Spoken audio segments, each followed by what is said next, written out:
Bienvenue à tous sur Libre Opinion TV, votre chaîne africaine pour les intérêts de l'Afrique et pour la défense de l'Afrique. Pour ceux qui ne se sont pas encore abonnés, n'hésitez pas à vous abonner en cliquant sur s'abonner juste au bas. Invitez également vos proches, vos connaissances, vos familles à s'abonner sur Libre Opinion. C'est une façon pour vous vraiment de contribuer au développement, donc de participer également à la libération totale de l'Afrique. Notre combat, c'est pour le bien-être des Africains. Notre combat, c'est pour que l'Afrique retrouve totalement sa liberté et sa souveraineté. Merci. Nous parlons aujourd'hui d'un sujet important. Il s'agit de l'indépendance fêtée par tous les pays de façon insensée, fêtée par tous les pays de façon déraisonnable. Chaque pays a son histoire relativement à son indépendance.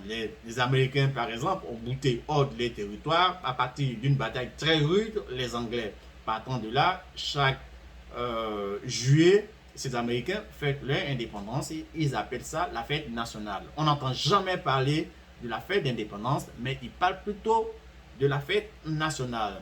Bien d'autres vraiment le font. En France, comme le dit le 14 juillet, ils fêtent également leur fête nationale, mais ils ne parlent pas d'indépendance. Parce que l'indépendance n'a pas de sens. On est indépendant par rapport à quoi? Les pays africains, dans les années de 1945 à 1960, il y a une bonne vague de pays africains qui ont pu obtenir leur indépendance, n'ont pas arraché cette indépendance. L'indépendance leur a été octroyée. Voilà ces pays qui font quelque chose qu'ils ne savent pas. Pour moi, c'est insensé, c'est incongru. On peut même dire que ces pays font ce qu'on appelle la dépendance. Parce qu'une commémoration doit être fictive et non triste.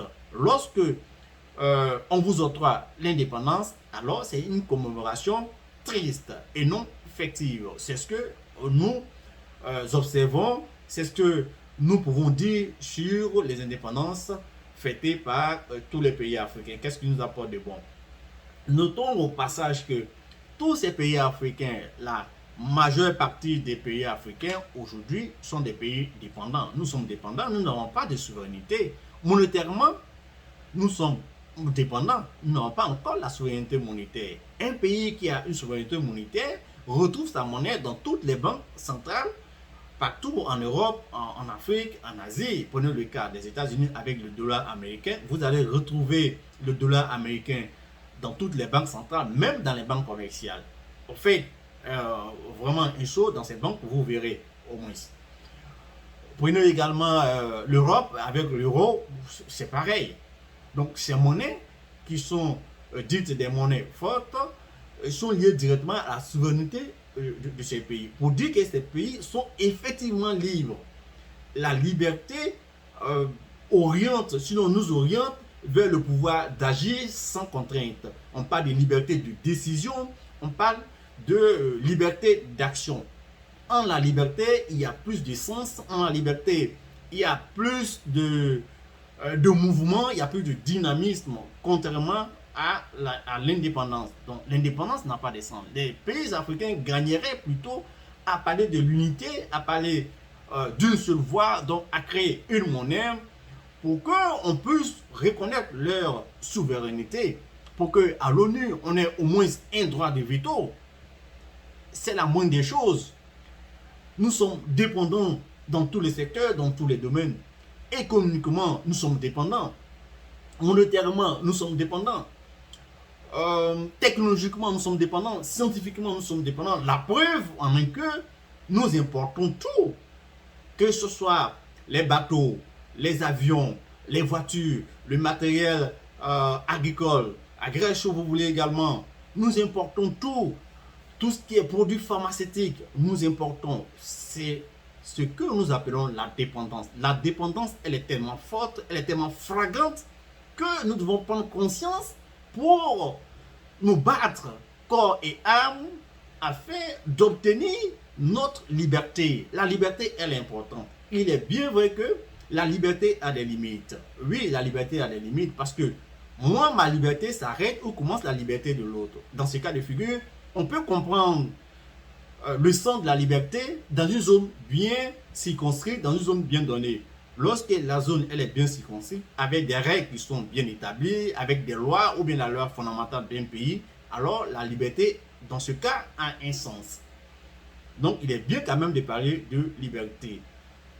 Oui, on le dira sans hésiter que la liberté n'a jamais existé dans le monde. Jamais existé. Même au niveau de la flore, au niveau de la faune, je vais parler des poissons qui vivent dans l'eau, les animaux n'ont jamais été libres parce que ces animaux sont également menacés. Leur sécurité est menacée.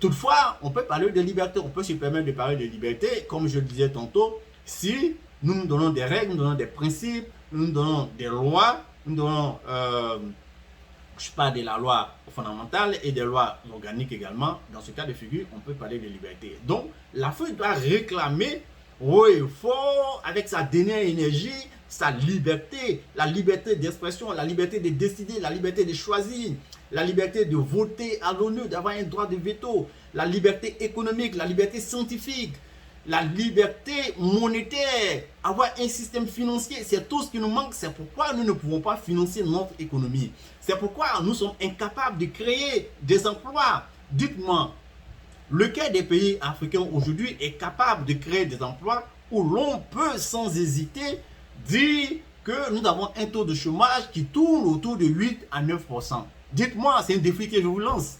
Dites-moi, c'est un défi. Ça n'existe pas. C'est l'inverse. Le taux d'employabilité va tourner autour de 10, de 15, si c'est trop, c'est 20. Pour certains pays, peut-être 30. Le reste, ce n'est que des personnes, soit ils sont des sans-emploi, soit c'est des chômeurs. Cela est triste, donc il faut revoir la chose. Si nous voulons nous exprimer vraiment sur le plan international, sur le marché international, partout, si nous voulons nous exprimer, il faut commencer d'abord à nous donner une image. Il faut commencer à nous donner de la valeur. Il faut commencer à construire, sinon à bâtir notre souveraineté, à défendre par tous les moyens pour que nous soyons souverains. Mais cela doit passer par notre liberté. Nous devons acquérir notre liberté, nous devons l'arracher obligatoirement pour que nous nous fassions respecter par ces Européens, par ces Américains, par ces Asiatiques, par ces Australiens. Tous doivent nous respecter. Nous ne sommes pas des sous-hommes. Nous ne sommes pas là pour accompagner tout, si vous voulez, tous ces continents. Nous devons aussi dire notre mot. Nous devons aussi vraiment décider. Nous devons aussi, à travers nos intellectuels, à travers nos experts, à travers tous ceux qui ont fait des études, tous ceux qui ont d'intelligence, qui ont du talent, vraiment montrer que les Africains sont capables, et nous le sommes, chers Africains. Je suis persuadé, je suis déterminé, j'ai la ferme conviction que certains ont commencé avant nous à parler, à défendre les valeurs de l'Afrique, à défendre les intérêts de l'Afrique, à construire l'avenir de l'Afrique. Nous, aujourd'hui, nous le faisons. Après, nous, certains le feront. Nous sommes sûrs, nous sommes convaincus que nous allons obtenir cette liberté. Nous allons utiliser les moyens légaux pour le faire, les moyens qui sont à notre disposition, vraiment défendre corps et âme. Nous sommes persuadés que la bataille est rude, nous sommes persuadés que vraiment nous avons du boulot, nous avons vraiment du pain sur la planche, comme je peux le dire. Alors, ne baissons pas les bras, nous serons découragés, nous serons traqués, nous serons vraiment attaqués de part et d'autre. Dans tous les sens, ne baissez pas les bras. La seule chaîne africaine que nous avons digne de ce nom, Afrique Média, qui vraiment n'hésite pas à mettre tous les sujets sur la table. Il n'y a pas de tabou. Ils disent tout, ils dénoncent tout, ils recommandent. Il faut encourager cette chaîne. Ce n'est pas les chaînes européennes qui vont faire la promotion de l'Afrique. Au contraire, c'est des chaînes qui sont là juste pour soigner l'Afrique. C'est des chaînes qui sont les oreilles et la bouche des Européens. Moi, je pense. Donc, une chaîne africaine peut défendre les intérêts de l'Afrique. Donc, il faut soutenir ces chaînes dans la légalité. Merci à vous, chers Africains. C'était ma part, le déclencheur Michel Amayapi. Nous serons pour une autre fois, pour un autre numéro. C'était Libre Opinion TV par le déclencheur. Bye, je vous aime et bisous à vous.